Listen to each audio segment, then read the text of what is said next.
मैं तो ये बात समझता हूँ कि हरियाणा में जो चुनाव है ना लोकसभा का,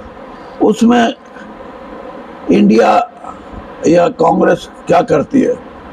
उसमें इनकी अच्छी परफॉर्मेंस रही, अच्छा इन्होंने कुछ किया, तो अगला चुनाव तो हरियाणा के लोग ये कहते हैं भाई इनसे पीछे छुटाओ। 10 साल हो गए और 10 साल में लोगों को जो एक किस्म से ख्याल आया कि बीजेपी का 10 साल का जो कार्यकाल है उसमें कहीं ना कहीं आम साधारण जो समस्याएं हैं उनका निराकरण नहीं हुआ, और जो एक आम आदमी के मन में बात है कि ये जो पोर्टल टेक्नोलॉजी इनका जो चालू किया है उससे आम आदमी को, जैसे किसी बच्चे को नौकरी मिल गई, बाद में पता लगा कि जो उसका ऑनलाइन जो फॉर्म था उसमें कहीं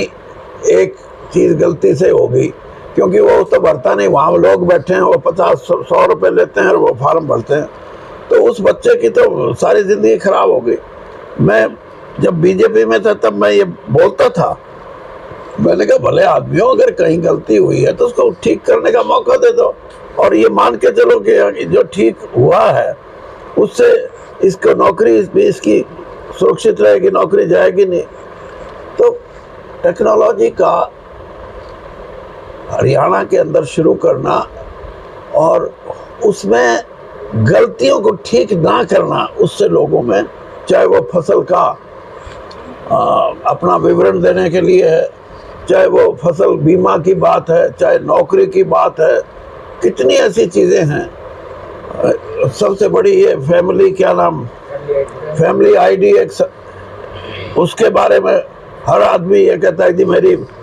इनकम गलत लिख दी, मेरी आमदनी इतनी है ही नहीं। तो ये सारी चीज़ें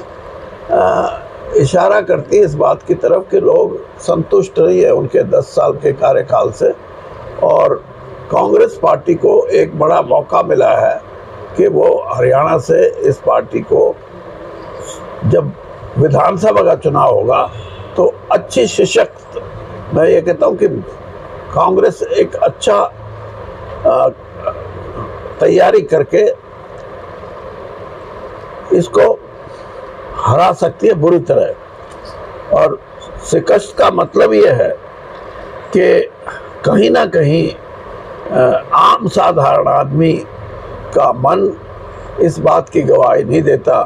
कि 10 साल का जो कार्यकाल है उसमें कोई आमूलचूल आर्थिक सुधार हुए हैं, गरीब आदमी की हालत में कोई सुधार आए हैं, किसान की हालत में। किसान का आंदोलन क्या था? इसी बात का तो था कि सारी चीज़ महंगे, हमारी फसलों के दाम वहीं खड़े हैं। ये चीज़ें हैं और इन्हीं का असर पड़ेगा, आप देखना।